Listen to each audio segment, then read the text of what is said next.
नमो नमः बच्चों, मैं हेमा धूत एक बार फिर से आप सभी का स्वागत करती हूँ हमारे संस्कृत के इस क्लास में।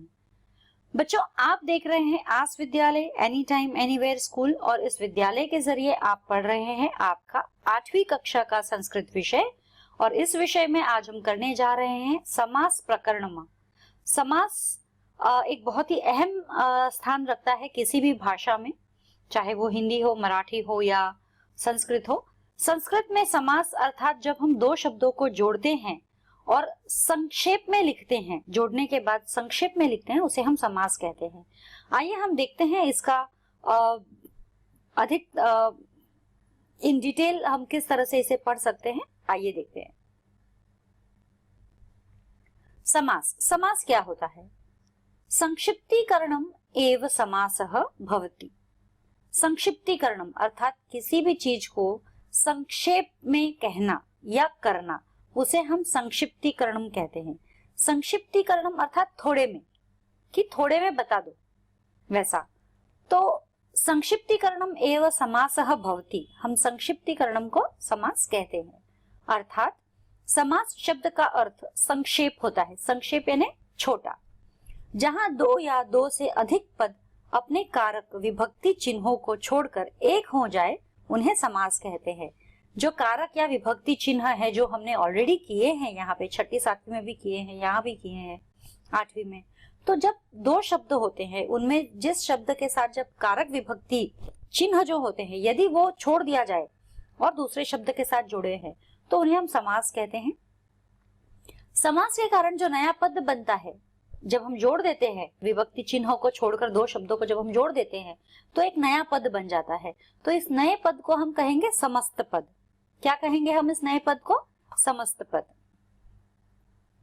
जैसे हमें यहाँ पे अभी यथा दिया गया है, यथा अर्थात एग्जाम्पल।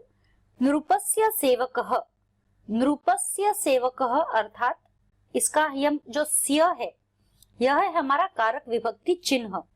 जैसे कि आप देख सकते हैं यहाँ पे ये जो स्य है, ठीक है, यह है हमारा कारक विभक्ति चिन्ह। जब हम इसका समास बनाते हैं तो यह हमारा कारक विभक्ति चिन्ह निकल जाएगा और यह बन जाएगा नृपसेवकः। यह बन गया है हमारा नृपसेवकः, और नृपसेवकः हमारा होता है समस्त पद। जब समस्त पद के पदों को अलग अलग करके उनमें विभक्ति जोड़ देते हैं, लेकिन जब यही हमारा समस्त पद जो है, इसको यदि हम अलग अलग कर दे वापस से और उनमें विभक्ति जोड़ दे, तो वह हमारा उसका विग्रह कहलाता है। क्या कहलाता है? विग्रह। इसका एग्जाम्पल दिया हुआ है, समस्त पद का एग्जाम्पल यहाँ दिया हुआ है। वृक्ष पतितः, यह शब्द है हमारा वृक्ष पतितः, यह है समस्त पद। और यदि इसका हम विग्रह करते हैं तो वृक्ष, वृक्ष में हमारा लग जाएगा विभक्ति चिन्ह। यह त जो है आत, यह हमारा हो गया है विभक्ति चिन्ह। समास के भेद, समास के कुल 6 भेद होते हैं, जिनमें से 4 मुख्य भेद हैं। अव्ययी भाव, तत्पुरुष, द्वंद्व और बहुव्रीहि। और तत्पुरुष में फिर से 2 प्रकार के भेद है, कर्मधारय और द्विगु। तो कुल मिलाकर 6 भेद होते हैं। इस प्रकार समास के कुल 6 भेद माने जाते हैं। सबसे पहले आज हम इस पाठ में करने जा रहे हैं अव्ययी भाव समास और तत्पुरुष समास। अव्ययी भाव समास के बारे में जानते हैं। जैसे कि नाम ही बताता है, यह है हमारा अव्ययी भाव समास, अर्थात हमारे अव्यय आते हैं इसमें। हमारे समास में अव्यय, जिन समास में अव्यय आते हैं वे हमारे अव्ययी भाव समास हो जाते हैं। इन्हें पहचानना बहुत आसान है। जिस समास का पूर्व पद, पूर्व यानी पहले आने वाला शब्द, 2 शब्द होते हैं, उनमें एक पहले एक बाद में, तो पूर्व पद अर्थात पहले आने वाला अव्यय जो हो तथा पूर्व पद की ही प्रधानता हो, उसे अव्ययी भाव समास कहते हैं। तो जिस समास में पूर्व पद अव्यय हो, यानी कि पहला शब्द हमारा अव्यय होता है तथा पूर्व पद की ही प्रधानता हो और उसमें पूर्व पद की ही अहमियतता हो, उसे हम अव्ययी भाव समास कहते हैं। समस्त पद बनाने पर पूरा पद ही अव्यय और नपुंसकलिंग बन जाता है।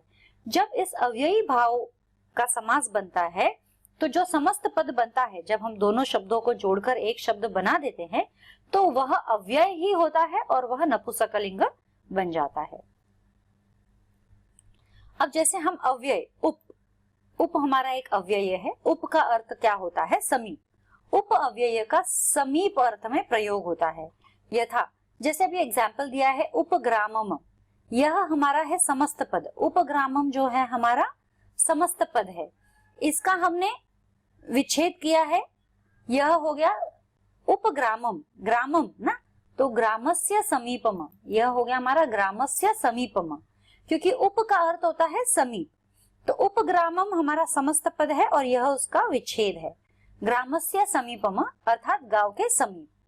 फिर है उपगंगम। उपगंगम अर्थात गंगायाः समीपम। उप शब्द आने से यह हमें पता चल जाता है कि यह एक अव्ययी भाव समास है। जैसे उपमुनि, उपमुनि अर्थात मुनेह समीपम, तो उप का अर्थ ही होता है समीप। तो मुनेह समीपम अर्थात मुनि के समीप, मुनि के समीप। तो यह हमारे जो तीनों है, हमारे ये तीनों हमारे शब्द जो है, यह है समास। समास बन गए हैं, ये उनका विग्रह हो गया है और ये इनका अर्थ हो गया है, गांव के समीप या गंगा के समीप या मुनि के समीप। उपग्रामम, उपगंगम, उपमुनि। ठीक है। अब उसी प्रकार जैसे हम उप जोड़ते हैं अव्यय, तो अव्ययी भाव हमारा समास बन जाता है। वैसे निर भी एक अव्यय है। निर अव्यय का अभाव अर्थ होता है, अभाव अर्थ में प्रयोग किया जाता है। निर अर्थात अभाव। जैसे कि निर्जनम शब्द दिया है, यह हमारा एक समस्त पद है। निर्जनम, तो निर्जनम अर्थात जना नाम अभावः, इसका अर्थ हो जाता है, अभाव होता है ना, निर का मतलब तो अभाव होता है। निर्जनम, जन यानी जना, जना जो मतलब लोग, तो जना नाम अभावः, जनों का अभाव यानी कि लोगों की कमी। सुनसान जगह हम कहते हैं सुनसान इलाका, तो वैसे निर्जनम दैट इज जनानाम अभावः, जनों का अभाव या सुनसान। निर्विघ्नम, निर्विघ्नम अर्थात विघ्ना नाम अभावः, दैट इज विघ्नों का अभाव यानी किसी तरह की मुसीबत नहीं होती है, मुसीबतों का अभाव होता है, कमी होना, अभाव होना। तो वो निर शब्द से हमें पता चलता है। तो निर आ गया है कहीं पर भी, निर्विघ्नम, निर्मक्षिकम, तो निर आ गया है अर्थात यह अव्ययी भाव समास है। निर्मक्षिकम अर्थात मक्षिकाणाम अभावः, यानी जहां पर मक्खियां नहीं होती है या मक्खियों का अभाव होता है। तीसरा हमारा है अनु। अनु अव्यय का पश्चात तथा योग्यता के अर्थ में प्रयोग होता है। पश्चात यानी कि पीछे या योग्यता हम माने जाते हैं। जैसे यहाँ पे शब्द दिया है अनु विष्णु अर्थात विष्णोः पश्चात यानी विष्णु के पीछे। अनुरथम, रथस्य पश्चात, रथ के पीछे। अनुरूपम, रूपस्य पश्चात, रूप के योग्य। अनुगुणम, गुणस्य पश्चात, गुणों के योग्य। जैसे प्रति है उसी प्रकार एक प्रति अव्यय के साथ आवृत्ति दोहराना अर्थ में प्रयोग होता है। प्रति का अर्थ है दोहराना, कोई चीज हम जब दोहराते हैं तो उसे हम प्रति कहते हैं। जैसे प्रत्येकम, प्र और ती ना, प्रत्येकम यानी एकम एकम प्रति, हर एक के प्रति है ना, हर एक। ऐति गृहम, गृहे गृहे प्रति, ऐति गृहम यानी कि हर घर में, जो बोलते हैं ना हर घर में। प्रतिमासम, प्रतिमासम यानी हर महीने, मास मास प्रति दैट इज हर महीने है ना, हर मास। फिर जैसे प्रति है हमारा अव्ययी भाव अभाव हो जाता है, वैसे यथा भी एक है। यथा अव्यय के साथ अंतिक्रमण, अतिक्रमण का उल्लंघन न करना, यह है अनतिक्रमण। अंतिक्रमण का मतलब है अतिक्रमण या उल्लंघन न करना। जैसे के अर्थ में अव्ययी भाव समास होता है। अभी जैसे यथा का हम एग्जांपल्स देखते हैं। यथा समयम, यथा समयम यानी सही समय पर है ना, तो यहाँ पर दिया है समयम अनतिक्रम्य, अनति, यह अनतिक्रमण है, अनतिक्रमण, हाँ, और यहाँ पर है अनतिक्रम्य। ठीक है, तो यथा समयम, यथे समयम अनतिक्रम्य, समय के अनुसार। यथाशक्ति, यथाशक्ति कि हमारे शक्ति के अनुसार जो हम देते हैं वह यथा शब्द आ जाता है। शक्ति में अंतिक्रम्य, शक्ति के अनुसार। यथा विधि यानी विधि के अनुसार। विधिम, विधि में अनतिक्रम्य, विधि के अनुसार। स जो है, स भी अव्ययी भाव समास में इंक्लूड होता है। स अर्थात सहित, सह कहते हैं ना साथ में, सहितम के अर्थ में। सगर्वम, सगर्वम यानी गर्वेण सहितम, गर्वेण सहितम, गर्व आ गया ना, यह रहा गर्व हमारा, गर्वेण सहितम यानी गर्व के साथ।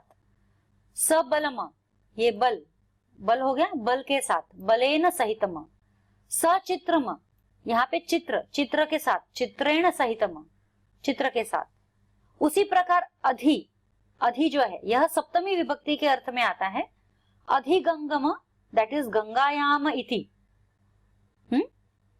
अधिहरि दैट इज हरो इति। अब अगला जो है हमारा आता है तत्पुरुष। तत्पुरुष इस समास में उत्तर पद में, अब पहले था पूर्व पद और यह है उत्तर पद यानी बाद में आने वाला पद। और पहला जो अव्ययी भाव समास था उसके अंदर हमारे जो पहले आने वाला शब्द है उसका भाव ज्यादा रहता है, उसका भाव ज्यादा रहेगा। जैसे अव्ययी, अव्यय यदि पहले आ गया तो वो अव्ययी भाव समास है और उसका वजन ज्यादा रहता है।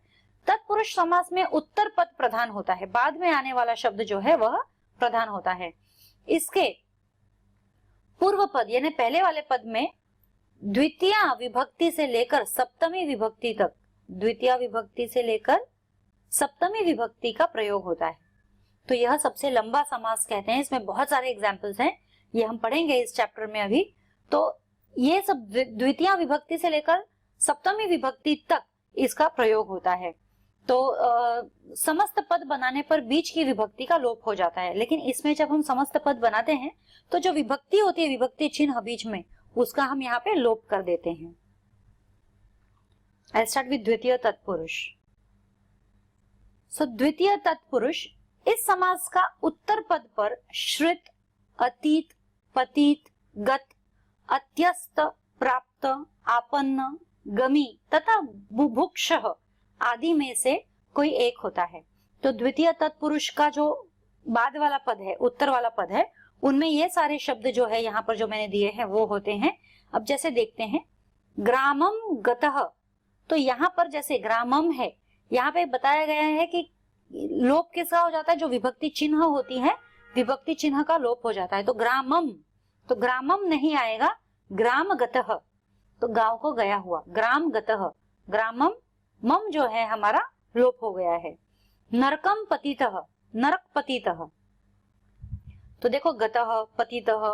कृष्णम श्रीतः, कृष्ण श्रीतः, कृष्णाश्रितः, इट इज कृष्ण श्रीतः, कृष्ण पर आश्रित। भयम आपन्न, भयम अम्मा निकल जाएगा, भयाम, भयापन्नः, भय को प्राप्त हुआ। अन्न बुभुक्षः, अन्न बुभुक्षः यानी अन्न को खाने का इच्छुक। तृतीय तत्पुरुष में पूर्व, सदृश, सम, कलह, निपुण तथा मिश्र शब्दों का संयोग में तृतीय तत्पुरुष समास हो जाता है। सप्ताहेन पूर्व, पूर्व दैट इज सप्ताह पूर्व, तो हेन निकल जाता है, हमारा विभक्ति चिन्ह निकल गया है, एक सप्ताह पहले का। मात्रा सदृशः, मातृ सदृशः, माता के समान, यहाँ पे आ की मात्रा निकल गई है। वाचा कलह, वाक कलह, वाणी के द्वारा झगड़ा। धनेन हीनः, धनहीनः, धन से हीन। आचारेण निपुणः, आचार निपुणः, आचार में निपुण। चतुर्थी तत्पुरुष हम देखते हैं, चतुर्थी विभक्ति वाले शब्दों का अर्थ बलि, हित, सुख तथा रक्षित के साथ तत्पुरुष समास होता है। तो चतुर्थी विभक्ति में ये सारे शब्द आते हैं समास में। भूतेभ्यः बलिः, तो तेभ्य जो एभ्यः है वह निकल जाएगा, भूत बलिः, प्राणियों के लिए अन्न। द्विजाय अयमः, द्विजार्थः दैट इज द्विज के लिए। गवे हितम, गो हितम दैट इज गाय के लिए हितकर। सर्वेभ्य सुखमः, सर्व सुखमः, सबके लिए सुख। पाकाय शाला, पाकशाला, पकाने के लिए घर। इन सभी में आप देखिए विभक्ति जो है, चिन्ह सारे लोप हो जाते हैं और वो दूसरे बलि, हित, सुख जो भी इनके तत्पुरुष के लिए जो भी इस्तेमाल किए जाते हैं समास के शब्द, वे इसमें इस्तेमाल हो जाते हैं। पंचमी तत्पुरुष में आ गए, इसमें पूर्व पद में पंचमी विभक्ति होती है। नेचुरली पंचमी तत्पुरुष अर्थात पंचमी विभक्ति होगी और समास हो जाने पर समस्त पद में पूर्व पद की पंचमी विभक्ति का लोप हो जाता है। यह समास मुक्त, भय, भीत, भीति और भी के साथ होता है। जैसे वृक्षात पतितः, वृक्ष पतितः, है ना, वृक्ष से गिरा हुआ। सिंहाद भीतः, सिंह भीतः, सिंह से भय। रोगात मुक्तः, रोग मुक्तः, रोग से मुक्त। षष्ठी तत्पुरुष देखते हैं, इसके पूर्व पद में षष्ठी विभक्ति होती है और समास हो जाने पर समस्त पद में पूर्व पद की षष्ठी विभक्ति का लोप हो जाता है। बाकियों की तरह ही यह भी है। जैसे राज्ञः पुरुषः, राज्ञ पुरुष, राज पुरुषः, नृपस्य सेवकः, नृप सेवकः, विद्यायाः आलयः, विद्यालयः, सूर्यस्य उदयः, सूर्योदयः, परेशान उपकारः, परोपकारः। यह बहुत आसान है जानना जो हम तत्पुरुष करते हैं। तत्पुरुष इसलिए आसान है जानना क्योंकि इनमें जो दो शब्द होते हैं, इनमें पहले शब्द में हमेशा हमारे विभक्ति चिन्ह होते हैं और अव्ययी समास में जैसे हम अव्यय, उनके पूर्व पद में अव्यय होता ही है। सप्तमी तत्पुरुष, इसका पूर्व पद सप्तमी विभक्ति में होता है। यह कुशल, निपुण, चपल, पंडित, पटु, प्रवीण तथा धूर्त के साथ होता है। ये सारे शब्द हैं। वाची पटुः, वाक् पटुः, हाँ, वाणी में चतुर। युद्धे कुशलः, युद्ध कुशलः, युद्ध में कुशल। अध्ययने पटु, पटुः, अध्ययन पटुः, अध्ययन में पटु। रणे निपुणः, रण निपुणः, रण में निपुण। न्याये प्रवीणः, न्याय प्रवीणः, न्याय में प्रवीण। So what did we learn today बच्चों? आज हमने क्या सीखा? आज हमने समास के बारे में 6 प्रकार के जो समास होते हैं उनमें से हमने 2 समास आज किए हैं। अव्ययी, जो अव्ययी भाव समास होते हैं हमने वह किया है और दूसरा है तत्पुरुष। तत्पुरुष में द्वितीय विभक्ति से लेकर सप्तमी विभक्ति तक के जो शब्द होते हैं उनके साथ में कुछ शब्द दूसरे जोड़े जाते हैं और उनको उनका जो संक्षिप्तीकरण होता है उन्हें हम तत्पुरुष समास कहते हैं। तो इसके साथ ही हमारा आज का ये सेशन यहीं पर समाप्त होता है। अगले सेशन में और आगे में इसके समास के जो बाकी के 4 हैं हम लेकर आएंगे। तब तक के लिए धन्यवाद। शुभ दिन।